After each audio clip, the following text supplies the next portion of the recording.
Hello everyone, today we're going to see how to backup and restore on Google One. On your phone, swipe up from the bottom of the screen to open all apps.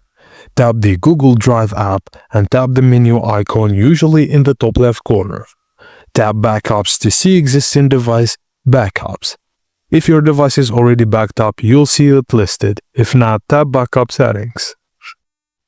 Now review the backup details provided by Google One, then tap Turn On.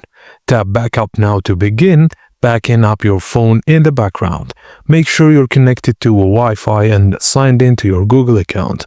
Once the backup finishes, scroll down to Review Backup Details and your data is now safely stored in your Google account. And if you want to restore it, just sign in with the same account. Choose Restore from Backup during setup and your apps, settings, and data will be transferred to the new device. And that's it guys, as simple as that. Thank you for watching and please don't forget to like and subscribe for more.